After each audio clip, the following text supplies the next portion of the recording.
Je vous ai déjà peut-être raconté cette histoire, mais elle vaut la peine d'être racontée. Il y avait à la yeshiva de Kelem. La yeshiva de Kelem, c'était Rav Israël Salanter. Rav Israël Salanter était l'élève.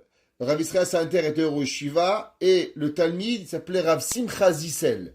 Rav Simcha Zissel était l'élève de Rav Israël Salanter. Il avait la yeshiva de Kelem, ce qu'on appelait des grands Baalei Moussar. Et il y avait une grande discussion à l'époque jusqu'à où la émouna d'un homme elle peut aller.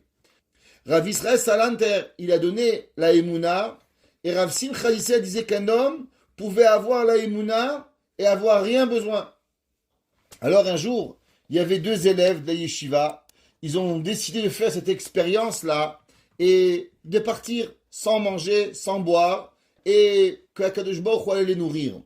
Alors ils sont partis, et avant de dormir, le soir, ils ont dit, voilà, on va voir la émouna, qu'est-ce que je veux? Il y a un d'entre eux qui avait une vraie émouna en Dieu, mais très forte. L'autre, vous savez, il y a toujours un qui s'embarque dans l'histoire, mais il n'a pas la vraie émouna. Alors, celui qui avait la grande émouna, il dit, moi, j'ai la émouna que demain, je vais avoir un pain au chocolat, un croissant et un sandwich au thon à mon réveil avec une canette de Coca-Cola. Top, il est parti dormir. Au milieu de la nuit, le copain, il dit, Msken, mon ami, il va se réveiller demain, sans croissant, sans pain au chocolat, sans sandwich. Il va être déprimé. Il court à la ville. Il court. Il lui achète ce qu'il a besoin. Il met devant les deux lits. Il fait semblant de dormir. Et il se réveille. Le gars, il se réveille. Il dit, waouh, regarde ça. Un pain au chocolat, un croissant, un sandwich au thon tunisien, avec des œufs, avec un Coca-Cola. Merci, mon Dieu. Et toute la journée, la émouna, elle pète le feu. Le soir, il dit, voilà, maintenant ce soir, je veux émouna que demain matin, je veux un cupcake au chocolat et un shawarma. L'autre, il dit, mesquin, le pauvre. Il est complètement à la page. Il croit vraiment que le bon Dieu, il lui envoie un cupcake au chocolat. C'est pas vrai. C'est moi. Bon, il dit, je vais pas lui faire la peine quand même. Il revient à la ville. Il court. Il revient. Shawarma de chez Benny. Le cupcake de chez Kreski. Le café de chez je sais pas quoi. Il lui dépose. C'est une vraie histoire.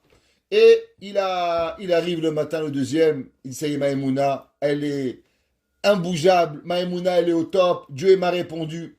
Celui qui a reçu les gâteaux, il avait la Emouna qui était arrivée à son summum. L'autre, il dit, c'est quoi ce jeu? Le rabbin, c'est un menteur. Mon copain, c'est un rêveur. La Torah, c'est n'importe quoi. Et doucement, Dieu préserve. Il a quitté le chemin de la Torah. Les deux élèves se sont séparés en 1939.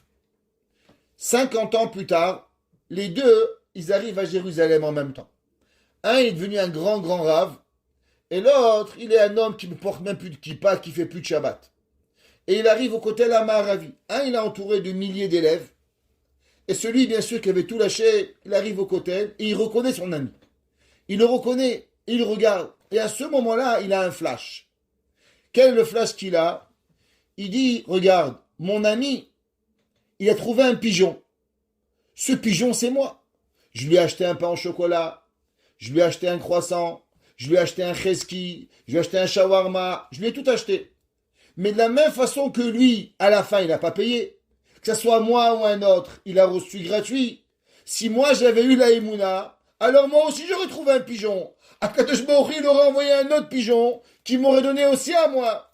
Alors en vérité, il a dit, sauf ce que j'ai pas compris, c'est que Akadosh Baruch Hu, il s'est servi de moi pour que mon ami ait la émouna. Mais en vérité, de la même façon que Hachem il s'est servi de moi pour mon ami, Hachem il aurait pu se servir d'un autre pour que moi aussi j'ai ce que j'ai besoin. Et dans la vie, ça c'est la émouna. L'homme, en vérité, Akadosh Baruch Hu, il doit nous donner et il peut nous donner tout ce qu'on a besoin au moment où on a besoin si on a la véritable émouna. Souvent, ce qu'on n'a pas, c'est la véritable émouna.